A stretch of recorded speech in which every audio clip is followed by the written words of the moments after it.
virtual walkthrough on a used Mallard UltraLite. We're going to start in the back. Right up there, a little too short to reach it. That is your vent for your range, your range hood. So if you're running the fan above your stove, you can see right here, there's two little tabs. Just push them open. It's going to open up a flap that's going to allow that vent to actually breathe. When you're not using it, just close it. Right back here, outdoor shower. You are equipped with hot and cold. This does pull out. They call it a shower. You're probably not going to be doing that much showering outside, but it's there, hot and cold. It's good for like spraying your feet off and whatnot. The one on the right is a cable inlet. So if you are going somewhere that provides cable, you can hook in through here. If not, you're going to use the antenna that's on there. Not a lot of places still provide cable, but you might roll it somewhere that does. Here is your city water connection. So if you are somewhere that provides water, that's what you're going to use, is your city water connection. Hook your hose up into here. This does not come with a hose. That will have to be a separate purchase. Hook it into here, turn the water on at the site, and everything will run off of city water pressure. You won't need to have your pump on or anything like that. Right here is your vent for your fridge. So this is where air comes in, and it comes out. Up on the roof is a fixture up there too. This you want to make sure stays clean up in here in these grates. So make sure there's no debris or anything trapped in there. Spider webs and bees make nests in there and whatnot. So clear that out every once in a while. Give these a quarter of a turn. This whole thing will pop up and sweep and clean back there basically. Bumper caps, these come off. That's going to be where you're going to want to store your sewer hose. That's another thing this does not come with. That'll be something you have to purchase separately. 50 amp short cord, a brand new cord, so you know she's good. This twists on, then you can even, so this pushes in and twists, and you can see there's notches here, so you line this piece up so you can start screwing it in.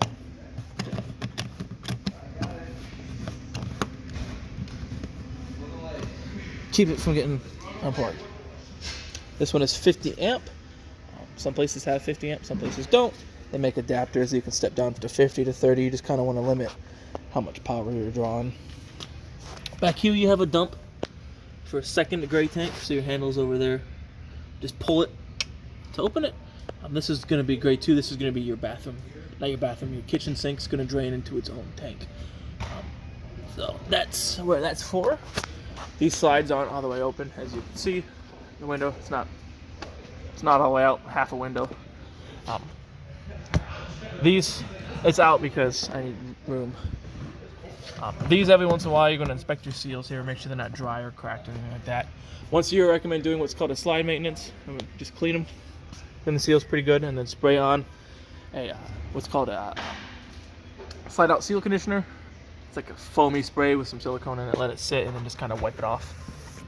Just kind of rub it in there, get both sides of your seal. So flip it up and get back there with your rag. Yeah, do that once a year and your seals should be just fine. Coming along this side. Same deal with these seals as well as those ones. Try not to you're not going to want to rub any lubricant on these. These don't get lubricated or anything like that. But if you do see that they're dirty, clean these off. These are your cables for your slide. This right here is a black tank flush. So when you are dumping a black tank, which is down there by the way, you can hook up a hose to here, turn that on. There's a nozzle in the tank that'll kind of flush everything out as you dump. I recommend using that every time you dump your black tank to prevent residue from building up, because even if you emptied it completely, there's still going to be some liquid on the side of your tanks. Could give your sensors false readings, and it could leave a smell that's going to be difficult to get rid of. So here's your main area for dumping. So that's going to be your black tank, which is your toilet water. It's going to be gray tank number 1. So this one's going to be your bathroom sink and shower. The other one is your kitchen sink. Handles down there, pull and push to close and open, or pull to open, push to close. Always recommend making sure they're all the way closed before you take your cap off, because that's a mess nobody wants.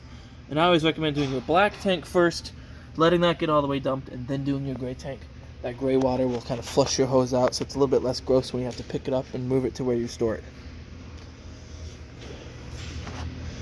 Coming over to the side, got some wheel chocks left from the previous owners.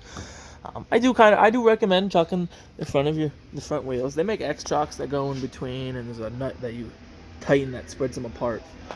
And these will do just fine. Keep you from rolling on you. But you do get nice storage here. Light switch. Flip that on. It does. Well, used to do LEDs. This is a used unit. Keep in mind. So they only approve certain things to get fixed. So there's your crank. So that's a backup crank for these, and we'll show you where it goes when we go into the other side. But those are your stabilizer jacks. There's a set in the front and a set in the back, and we'll go more into it when we go to the other side of the camper where the switches for it are. Here, good information. So you have your gross vehicle weight rating, 8,600 pounds. That's not the dry weight of the trailer. That's just the that'll be the most this trailer could possibly ever weigh. So that includes your cargo carrying capacity, your water. So you have a 1,237 cargo carrying capacity. Water counts as cargo, so this tells you how much the weight of your water would be, how much the weight with water. So, yep. But the most important number I tell people is this one. That's your tire pressure. It says 80 psi right here. Go off of what it says here. Sometimes the tires are printed with a different number, so you're going to go off 80 psi. The reason I tell people it's so important is because a blowout on these can be pretty gnarly. It ends up tearing all this stuff apart, and a lot of a contributing factor is either bad tires, bad tread on the tires, or they're just not inflated to the proper pressure. So 80 psi, I always recommend keeping one of those little portable tire pressure gauges and just checking them before your trip to make sure they're okay. Got your battery up here. It's the Group 24. That just refers to the size in case you ever wanted to replace it. This will allow you to run like your lights and your fridge.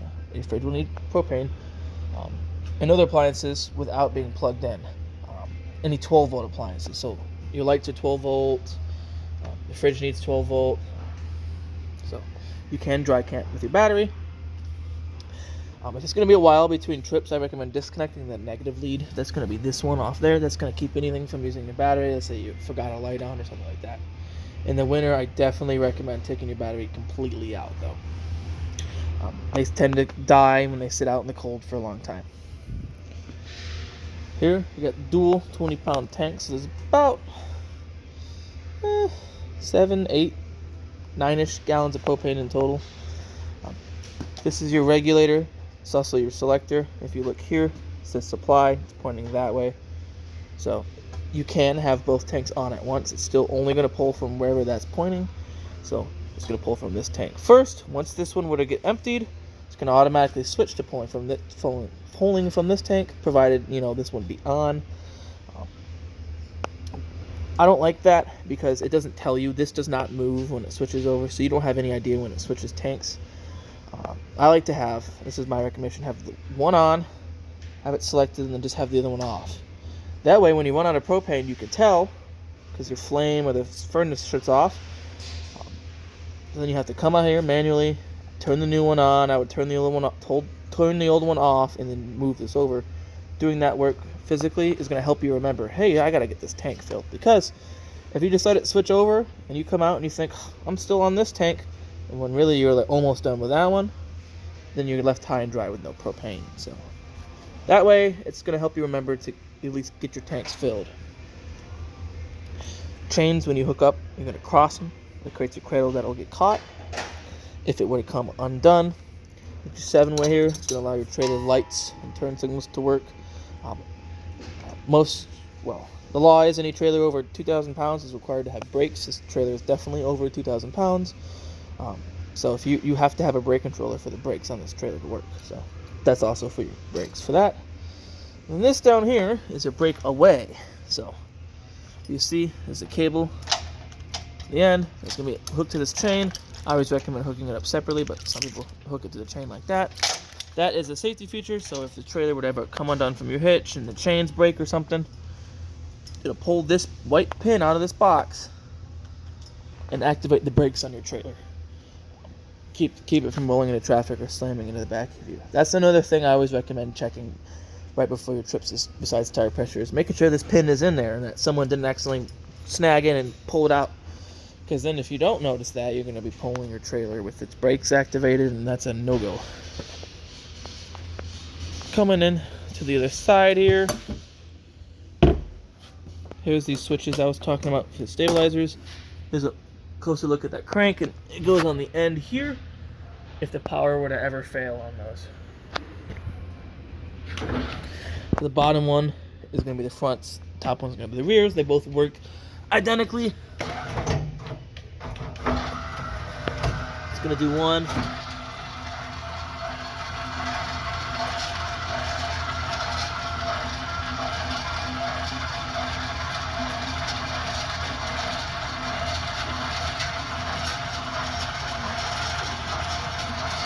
It's going to kind of come a little bit afterwards.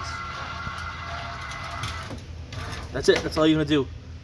These are stabilizer jacks, not leveling jacks. They cannot handle picking up the weight of the trailer. That's how they get bent. There is a breaker in there that's supposed to trip and stop it from working. And then 15 seconds later, 10-15 seconds later, it resets and you can use them again. If the breaker doesn't trip in time, you can definitely bend these from trying to pick up the trailer.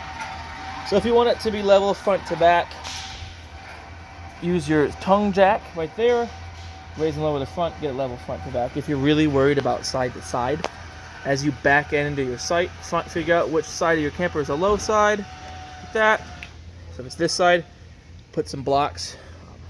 I recommend some 2x10s or some 2x12s if you have anything extra. They make plastic blocks you can use too. And you back your camper onto those blocks to get it level side to side.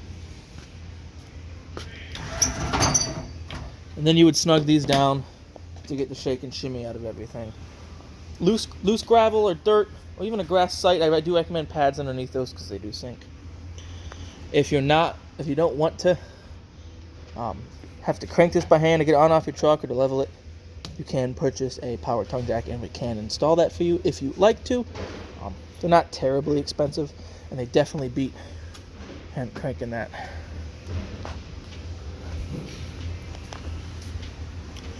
Come in here.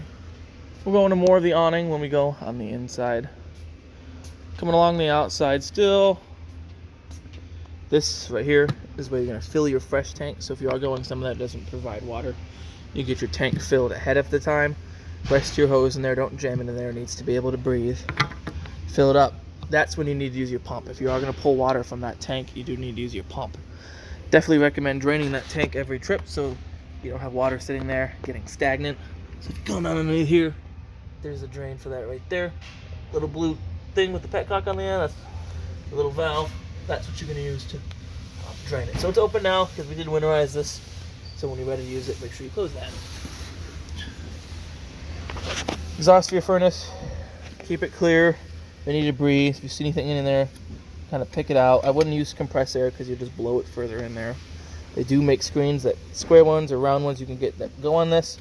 Can prevent insects from building nests in there and whatnot. Outdoor outlet. It is GFCI protected as noted here. All your GFCI outlets are on the same circuit.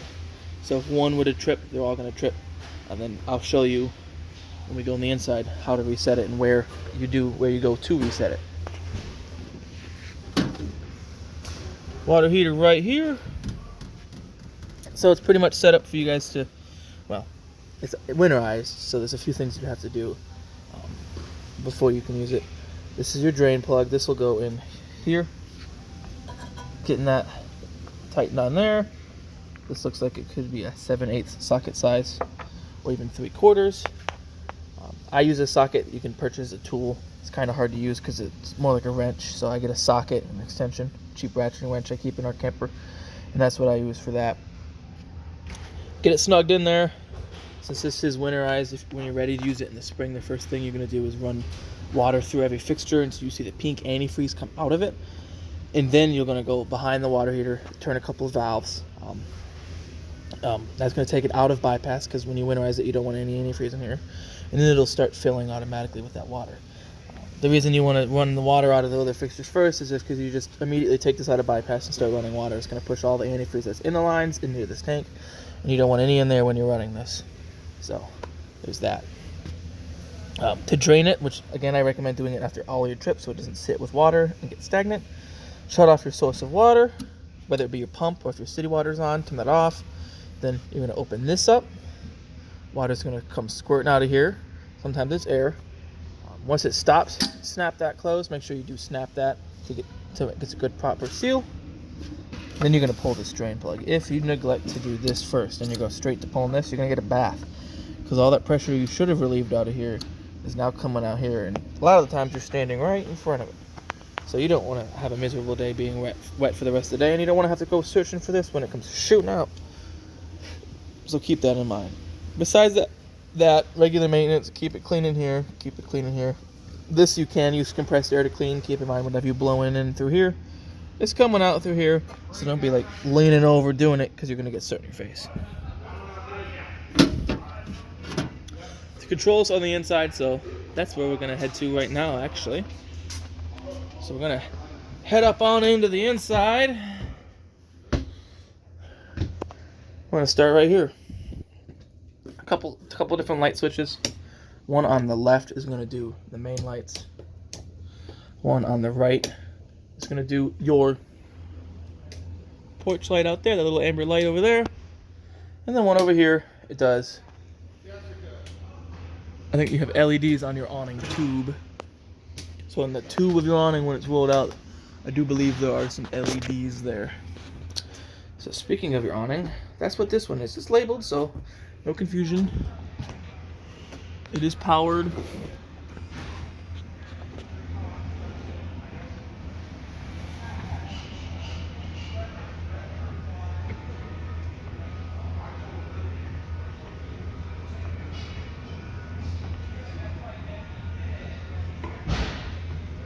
So, yeah, it doesn't stop automatically when it's out, so you'll have to let it, when it looks like that, that's when you stop. So, there we go. Lights on the tube. We're gonna leave that out to kind of dry off. It's a little wet. They are adjustable.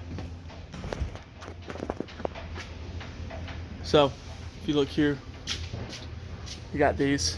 You can push this pin in, grab, hard to do when we're filming, grab here or anywhere and pull this whole thing down.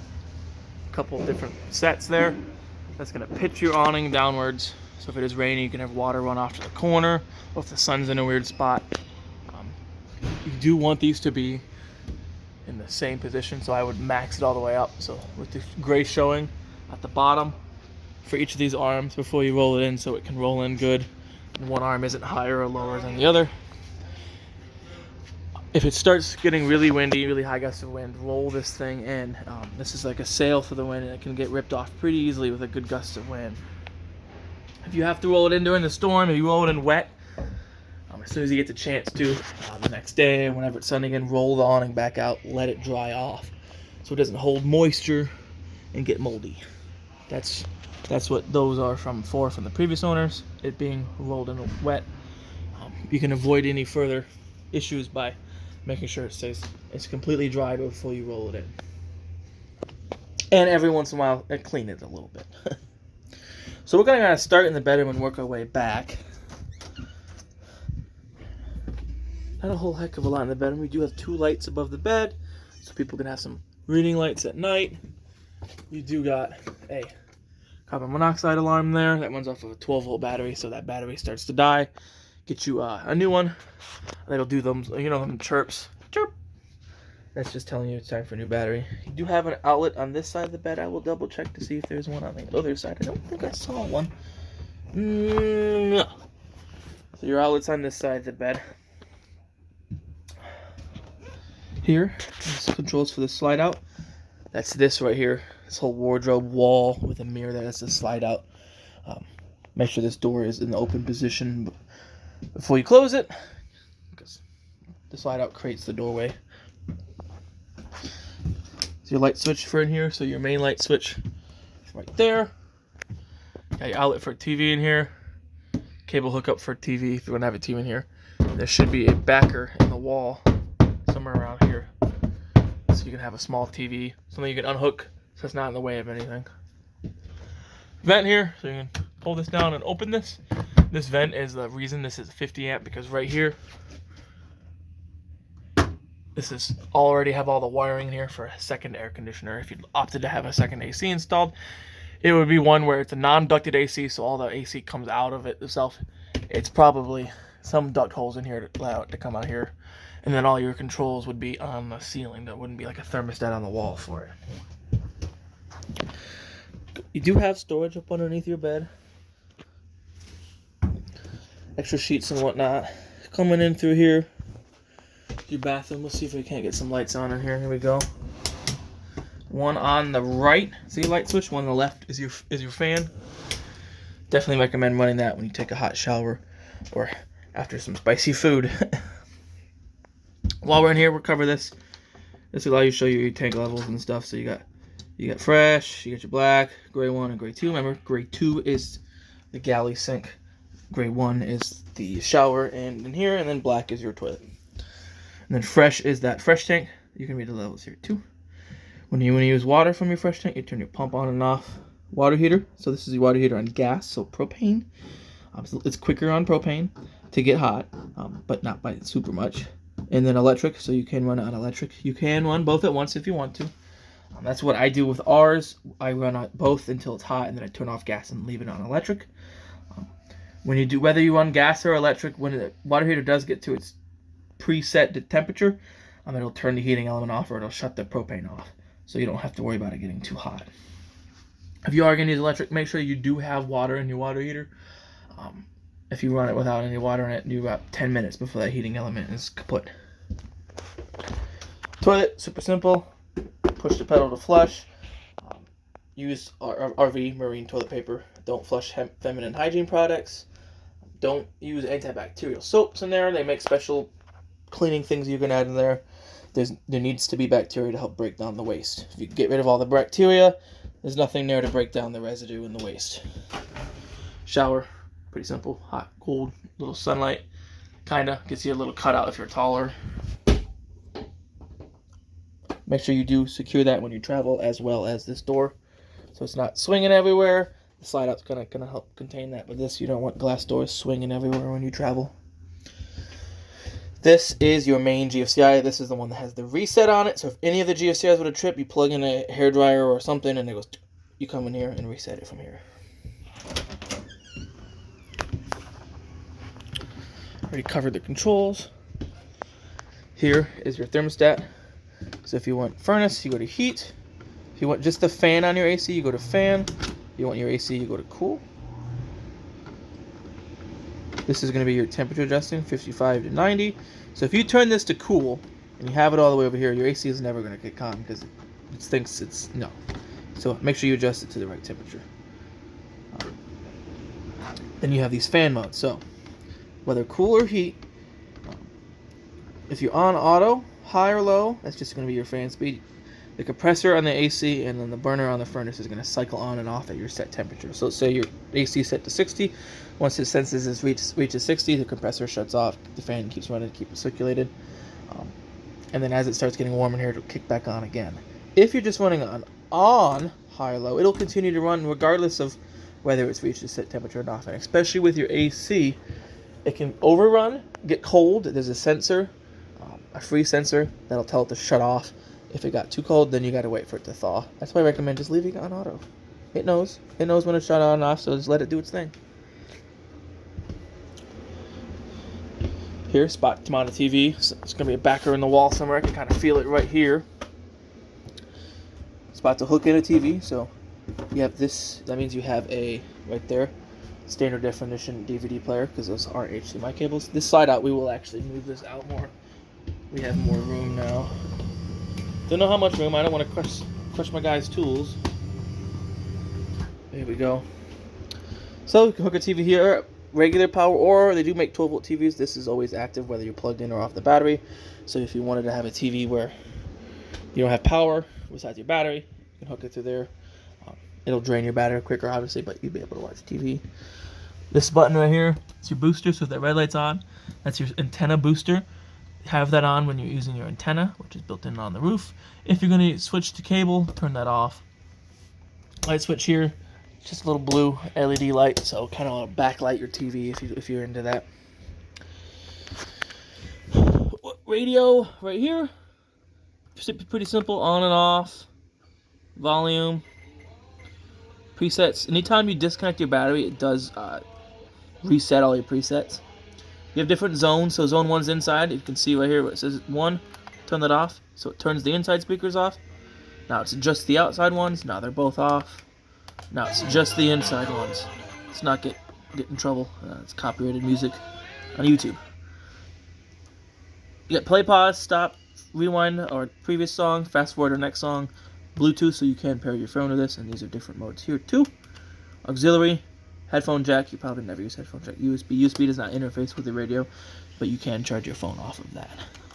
If you are going to Bluetooth your phone to this, look for Furrion on your phone. It'll probably be DV3100, or it might just say Furrion radio. It's going to ask a pin. It'll even tell you on the screen. It's either going to be all zeros or 1, 2, 3, 4. Right below that is a vacuum. Here are your hoses for the vacuum. Just want to make sure they're in here. Put your hoses in here. Turn it on. You have a built-in vacuum. Move this over like that. Pull this. There's your bags for the vacuum. I do believe you can purchase the bags on the internet. So don't worry about where to get more bags. I do believe you can buy them online. But yeah, pretty simple.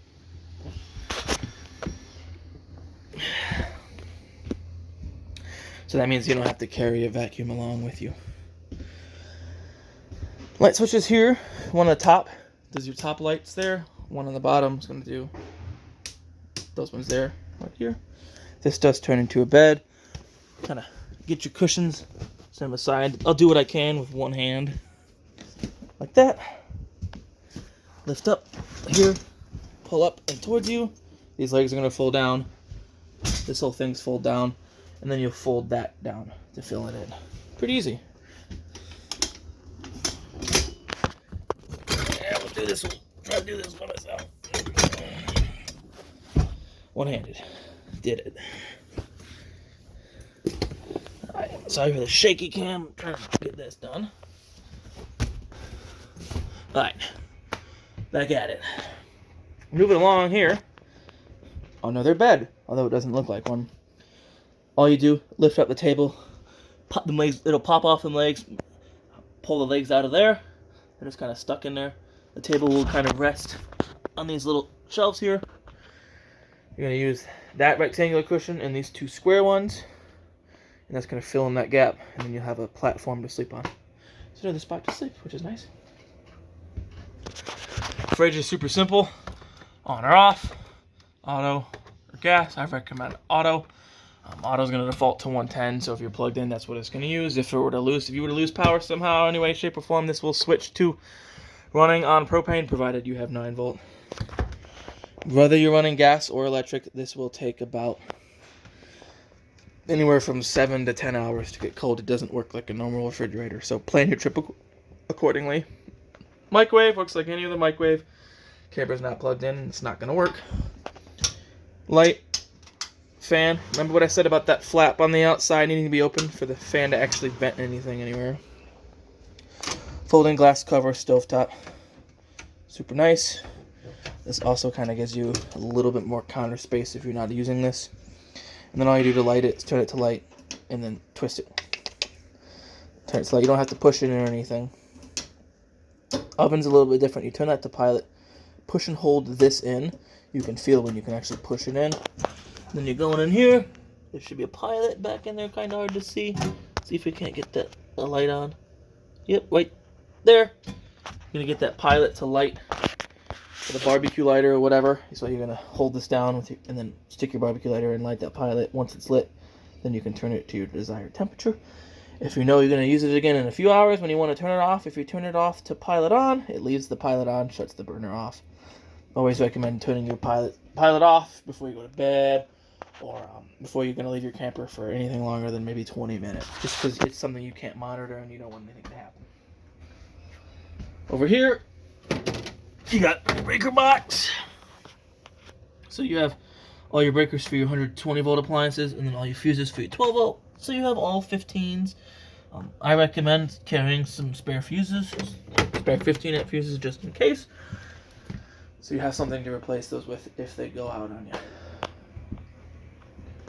And then a little bit more odds and ends.